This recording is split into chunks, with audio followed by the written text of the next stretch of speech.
Okay, so look, I thought I was just being honest. Turns out there's a difference between being honest and being cruel.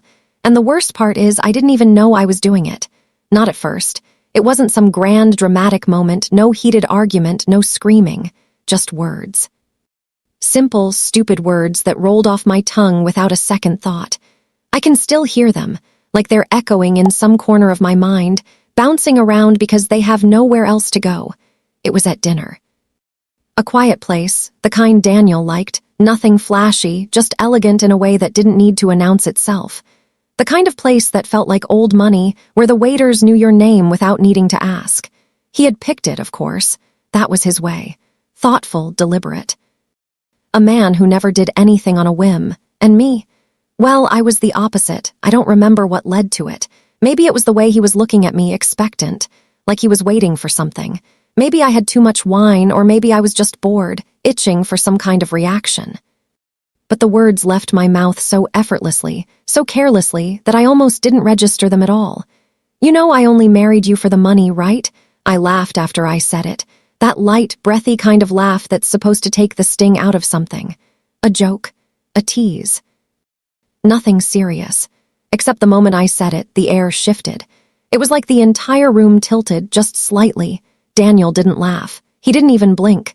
He just sat there, fingers still wrapped around his glass, watching me. For a second, I wanted to backpedal. To roll my eyes and say, "Oh, come on, you know I'm kidding."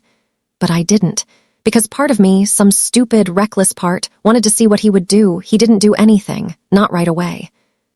He just took a slow sip of his drink, set it down, and nodded like he was filing the words away somewhere deep, somewhere quiet. "Good to know," he said. That was it.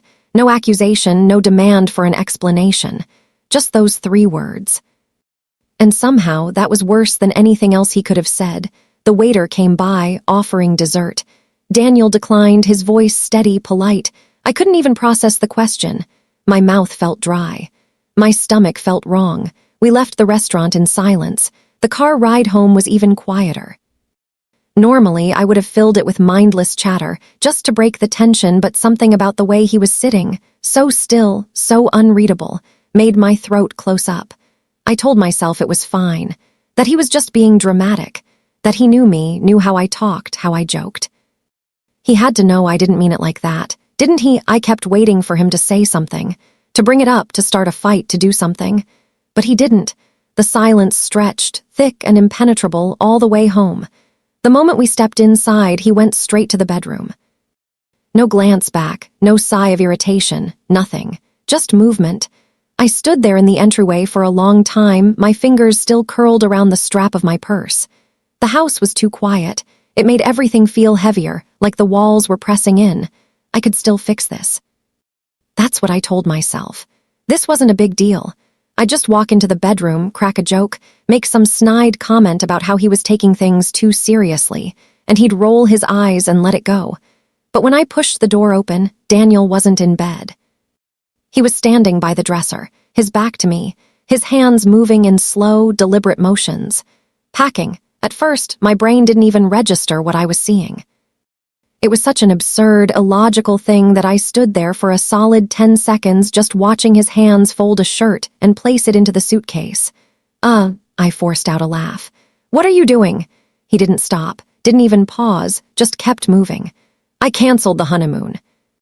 The words hit me like cold water. "What?" He zipped the suitcase shut. I felt my heart stutter in my chest, confusion quickly morphing into something sharper. "Okay, you're being ridiculous. It was a joke. You know that, right?" Finally, he looked at me. And for the first time since dinner, I realized something that sent a chill straight through me. He wasn't angry. There was no sharpness in his eyes, no frustration in the set of his jaw. If anything, he looked tired, like he was seeing something too clearly for the first time. "Was it?" he asked. I opened my mouth, ready to argue, ready to fight my way out of this, but nothing came out, because suddenly I wasn't sure. It was a joke. But was it? The thought crept in, unwelcome and invasive. Hadn't there been a part of me, some small, selfish part, that had meant it? Maybe not the way it sounded, but still, there was truth in it, wasn't there? I had married Daniel knowing exactly what kind of life it would give me. Security. Comfort, a way out of uncertainty. I loved that. I wanted that. But that wasn't all of it. It couldn't be. Daniel, I tried again, softer this time. You know me, you know I didn't mean… I thought I did. That stopped me cold. He grabbed his suitcase and brushed past me without another word, and just like that, he was gone. I didn't move for a long time. Just stood there, staring at the empty space where he'd been. The sound of the suitcase wheels against the floor echoing in my head. This wasn't real. It couldn't be real. I pulled out my phone, my fingers shaking as I scrolled through my messages. Nothing from him. I tapped his contact, my thumb hovering over the call button. What was I even going to say? Come back. You're overreacting. You know I didn't mean it. But something in my gut told me those words wouldn't work, that they wouldn't land the way I wanted them to. Because what if this wasn't just about what I said? What if it was about what he saw in me when I said it? I shut my eyes, pressing my palm to my forehead. No, he was being ridiculous. We had been together for years. He knew me better than anyone. He knew I didn't mean it like that, didn't he? My legs finally unlocked, and I moved toward the dresser, yanking it open. His side was empty. I swallowed hard, my throat tight. This wasn't just a fight. This wasn't just something we'd wake up from and brush off. He had left.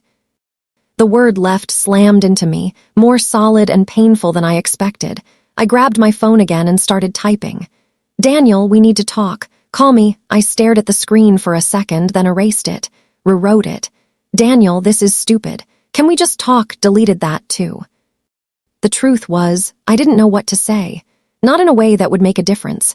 I shoved my phone into my pocket and started pacing the room, my thoughts unraveling faster than I could catch them. I was angry. At him, at myself, at this entire ridiculous situation. He was throwing away our honeymoon, our marriage, over a dumb joke, over one stupid sentence. But there was something else too. Something colder, heavier. Fear, because what if this wasn't just about one sentence? What if this was about every little thing before that? Every careless remark, every flippant response, every time I deflected something real with a joke. What if I had been doing this the whole time and I was just now realizing it? The thought made my stomach twist. I sank onto the bed, gripping my knees, forcing my breath to stay steady. I needed to talk to him. I needed to fix this. But for the first time in my life, I wasn't sure if I could. I didn't sleep that night. I laid in bed, staring at the ceiling, the sheets still pulled up on his side like he might walk back in any second and slide under them like nothing had happened. But he didn't. The house felt too big, too empty. I left the bedroom and wandered through the dark hallways, barefoot, my mind running in circles. Every time I told myself I was done thinking about it, that I'd deal with it in the morning, my brain dragged me right back in. By 3 a.m, I had replayed the moment at the restaurant at least 100 times, dissecting every detail. The exact way he had looked at me, the pause before he answered, the way his fingers had curled just slightly around his glass. Had I seen it then? That split second where something in him shut off. Had I known, somewhere deep down, that this wasn't just another one of my careless remarks? I sat down on the couch, wrapping my arms around myself. It was stupid how cold I felt. I could fix this. Of course I could. Daniel wasn't impulsive. He didn't leave. He wasn't the kind of person who made rash decisions. This was just him making a point, proving something. I'd wake up in the morning to a text. Maybe he'd go radio silent for a day, maybe 2, but he'd be back. He had to be back. I checked my phone again. Nothing. I exhaled sharply and tossed it onto the table, my nerves buzzing under my skin. I needed to stop acting like this was a big deal. I needed to stop making it into something it wasn't. He was mad. Fine. I'd let him cool off, then we'd talk. But beneath all of that, the words wouldn't stop circling in my head. Was it really a joke? Or was there truth in it? I squeezed my eyes shut. No, I wasn't doing this. I wasn't going to sit here and start doubting myself just because he had some dramatic reaction. Except this wasn't dramatic, was it? Daniel never stormed out of arguments. He never shut down. He argued back. He debated, pushed, challenged. He always wanted to fix things, even when we disagreed. But this time he had just walked away, and suddenly I realized why that scared me so much. Because what if he had already decided? What if this wasn't just him cooling off? What if, for the first time, I had actually pushed him too far? I pressed my hands against my temples, trying to block out the thought. I could still fix this. I had to fix this. I just didn't know how. Morning came slow. I must have dozed off at some point because when I opened my eyes, the living room was bathed in soft, gray light. My body ached from the way I had curled up on the couch, stiff and restless. The first thing I did was reach for my phone. Still nothing. A dull, sick feeling settled in my stomach. I had expected something. A text, a missed call, even a one-word response. But there was nothing. I forced myself up, moving on autopilot. Coffee, shower, anything to shake off the heavy fog sitting on my chest. But the quiet of the house was oppressive. Every corner of it reminded me of Daniel. I went to the bedroom, my steps slowing as I reached the closet. His side was empty, of course. I knew that. But now, in the daylight, it felt more final. I grabbed a sweater from the bottom shelf, the one he always wore on lazy weekends. Pressed my fingers into the fabric, but it didn't feel like anything. Just cloth, just a reminder of how gone he was. I tossed it onto the bed and swallowed the lump in my throat. I should call him, but something in me hesitated. Not just because I didn't know what I'd say, but because a part of me was afraid of what he would say. I sat on the edge of the bed, phone clutched in my hands, my thumb hovering over his name. If I called, would he even pick up? The idea of hearing his voice, steady, distant, scared me more than the silence. I exhaled sharply, pushing a hand through my hair. Maybe I should wait, give him a day. Let things settle. But then another thought crept in, uninvited. What if he wasn't waiting to settle? What if he was waiting to let go? My pulse pounded in my ears. I tapped his name before I could stop myself, pressing the phone to my ear. It rang once, twice, then straight to voicemail. I lowered the phone, staring at the screen. He sent me to voicemail. I wasn't sure why that hit harder than him not calling at all. I swallowed against the tightness in my throat, willing the panic down. Fine. If he didn't want to talk, I wouldn't beg. But he wasn't just going to leave like this. I wouldn't let him. I stood up, grabbing my keys. If he wasn't going to answer me, I'd find him myself. I drove faster than I should have, hands tight around the steering wheel, my mind buzzing with too many thoughts at once. Daniel wasn't at his office. I knew that much. He had taken time off for the honeymoon, meaning he was somewhere else. A hotel, maybe? A friend's place? The truth was, I had no idea where he would go. That realization hit me harder than I expected. I had spent years with this man, shared a home, a life. And yet, I didn't know where he would run when he needed space. I gritted my teeth, shoving the thought away. It didn't matter. I knew where to check first. His parents' house was across town, tucked away in one of those quiet, polished neighborhoods that looked like something out of a real estate catalog. He had grown up there, in a house that was neither too big nor too small, the kind of place that made you feel like everything inside it was carefully chosen, deliberately placed. I pulled into the driveway and stared at the front door. I should have called first. I knew that. But I also knew Daniel. If I gave him the chance to ignore me, he would. I took a deep breath, stepped out of the car, and rang the bell. A moment later, the door opened, and there he was. My stomach clenched. He looked different. Not in any big way, not in any way that someone else would notice. But I saw it. The slight exhaustion in his eyes, the way his shoulders weren't as relaxed as usual. Like something inside him had shifted. We stood there, staring at each other, the air thick with words neither of us knew how to say. Then, finally, he spoke. "What are you doing here, Lee?" His voice was calm, too calm. Like he had already decided how this was going to go. I lifted my chin. "You won't answer my calls." He didn't react, just glanced past me toward my car, then back again. "So you decided to show up uninvited." A flicker of something sharp and defensive sparked inside me. "Oh, I'm sorry, did I need an invitation to talk to my husband?" His expression didn't change. "You needed to talk before you said what you did, not after." I opened my mouth to argue, but the words caught in my throat. Because for the first time, I didn't have a comeback. He exhaled slowly, running a hand over his face. "Lee, I don't want to fight with you." "Then don't," I shot back. "Just come home." Something in his jaw tightened. "Come home," I repeated, softer this time. He didn't answer right away. When he finally did, his voice was quiet. "I don't know if I can." A chill shot through me. "What do you mean, you don't know?"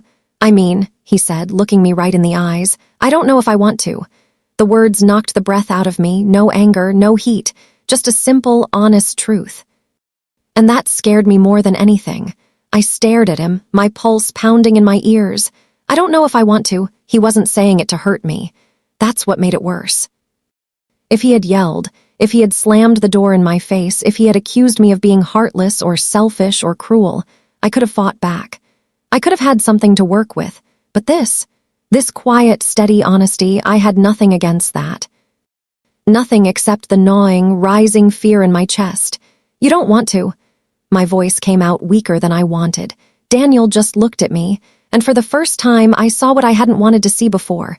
He was tired. Not just from this fight, not just from my words. From me. You said something last night, he said, and I don't think you were lying. My breath caught. He shook his head slightly, like he was working through his thoughts as he spoke. Maybe you didn't mean it exactly the way it sounded, but Lee, it was there, in your voice, in the way you said it. You meant something by it. Just tell me the truth. His voice was quiet, steady. Did you marry me for money? I hated the way my stomach twisted. Daniel, I said, reaching for him, but he took a step back. Answer me, he said. I need to hear it from you. I swallowed hard. My throat felt tight, like the words were stuck somewhere between my lungs and my mouth. Did I know, not just for money, never just that, but hadn't it been a part of it? Hadn't I liked the security, the stability? Hadn't I let myself believe that love and comfort and having enough could all be tangled up into the same thing? I had never thought about it like this before. Never so directly.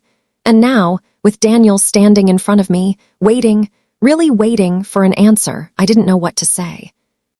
That's not fair, I whispered, his lips pressed together. What's not fair? Asking me that like it's some black and white thing. It should be, he said, but if it's not, then that's the answer I needed. The air between us felt unbearably heavy. I could feel everything slipping, and I didn't know how to stop it. You're seriously willing to walk away from everything over one mistake? I asked, my voice rising. His eyes flickered, something briefly crossing his face. And then, softly, so softly it almost didn't register, he said, Lee, I think you made this choice a long time ago. It hit me harder than a shout would have, and then, just like that, he turned, stepping back into the house. The door closed. I was left standing in the driveway, staring at the wood grain of the door, my chest tight, my hands cold. This wasn't a fight. It wasn't something I could argue or push my way through. This was him leaving, and for the first time I realized, really, truly realized, I might not be able to stop him. I don't remember getting back in the car. I don't remember driving home. 1 minute I was standing there, staring at that closed door, my heart beating too fast, my mind racing with 1,000 things I could have said but didn't. The next, I was sitting in my driveway, gripping the steering wheel so tightly my knuckles were white. It didn't feel real. None of it. Daniel wasn't supposed to leave. He wasn't supposed to be the one walking away. He was the one who always stayed, the one who kept things steady when I pulled too hard, when I tested limits, when I said things I shouldn't. But now, I was testing an empty space, pushing against something that wasn't there anymore. I exhaled shakily and forced myself out of the car. The house felt different when I stepped inside. Too quiet, too still, too empty. I walked through the rooms, my own footsteps too loud in my ears. I ended up in the bedroom, my fingers trailing over the edge of his side of the bed, like touching it would prove he wasn't really gone. But it was cold. I sat down, staring at nothing. He thought I had made this choice a long time ago. Had I? The question gnawed at me even as I tried to shove it down. But no matter how I turned it, how I twisted it around in my mind, I couldn't deny that there was something there. I had married Daniel because I loved him. I had married him because he made me feel safe. But I had also married him knowing that with him, I would never have to struggle. I would never have to wonder about the future. I would never have to feel the uncertainty I had grown up with, the fear of not having enough. And I had never let myself think too hard about where love ended and security began. Because if I had, I squeezed my eyes shut. I didn't want to do this. I didn't want to sit here and unravel every choice I had ever made, every reason I had said yes, every small moment where I had let him believe that love was enough when maybe, I wasn't sure if it ever had been. I pressed my palms against my face, my breathing shaky. What if this wasn't just about the words I said? What if it was about the fact that somewhere deep down, Daniel had always known? And what if last night he just finally stopped pretending not to? The thought made my stomach lurch. I curled my fingers into the sheets, my mind grasping for a way to fix this. I could fix this. I had to fix this. I wasn't going to let him walk away, not like this. Not over a mistake. But as I sat there, the weight of everything pressing down on me, I realized something that made my breath catch. If I wanted him back, I couldn't just fight for him. I had to figure out if I was fighting for us, or if I was just fighting not to lose. I didn't reach out to him that night, not because I didn't want to. Not because my fingers didn't hover over his contact, not because I didn't draft a dozen messages I never sent, but because, for the first time, I wasn't sure if I should. I wasn't used to that. I was used to pushing, to prying my way into whatever space he tried to create between us. Used to arguing my way into being right, into making him see my side. But now, I wasn't sure if my side even was the right one. I laid awake, staring at the ceiling, my mind running in circles. Would he come back? I used to think I never had to ask that question. That no matter how much we fought, how much I pushed, Daniel would always be there, steady as ever. But now I wasn't so sure, and I didn't know what scared me more, the idea that he wouldn't come back or the possibility that maybe, deep down, I had spent all these years daring him to leave. The thought made my stomach twist. I rolled onto my side, pulling my knees up to my chest. My phone buzzed on the nightstand, and I nearly knocked over a glass of water grabbing it. A message from Daniel. I sat up too fast, my heart hammering against my ribs. For a split second, I let myself believe it was him telling me he was coming home, that this was over, that we would figure it out. But when I opened it, all I saw were 3 words. I need time. That was it. No explanation, no anger. Just that. I stared at the screen, my breath caught somewhere in my chest. Time. I wanted to text back immediately, wanted to demand what that meant, how much time, why he needed it. But something in me hesitated, because I already knew. This wasn't just about the words I said at dinner. This was about the space between them, the truth beneath them, the thing we had both been avoiding for too long. I swallowed hard, my grip tightening around the phone. I could push, I could fight. I could call him, drive to his parents' house, make him talk to me. But for the first time, I wasn't sure if that was what I needed to do. Maybe for once, I needed to listen. Maybe I needed to stop trying to win and start figuring out what losing even meant. I took a slow breath, staring at those 3 words on my screen. Then, without thinking too hard, I typed out 2 of my own. Okay, take it. I hit send before I could stop myself, and as soon as I did, I felt it. This strange, heavy ache deep in my chest, because for the first time I wasn't trying to hold on. For the first time I was letting go. The days stretched long after that. I thought time would make it easier, that after the initial shock wore off, I'd be able to think clearly. But instead, it was the opposite. The silence wasn't just quiet, it was consuming.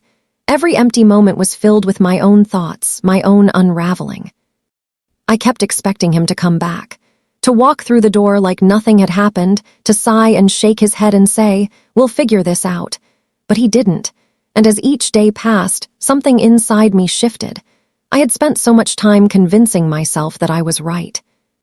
That what I had said wasn't that bad, that Daniel was overreacting, that we could go back to normal if he would just let it go. But now, sitting alone in the house we built together, I started asking myself a different question. What if he doesn't want to come back? What if I wasn't waiting for him to come home? What if I was waiting for something that wasn't there anymore? That thought scared me more than anything else. I went back and forth in my head, debating whether to reach out. Whether I should push, whether I should fight, whether I should try to fix what I had broken. But every time I picked up my phone, I remembered the look on his face the last time I saw him. The way he had asked me that question, "Did you marry me for money?" and the way I hadn't answered.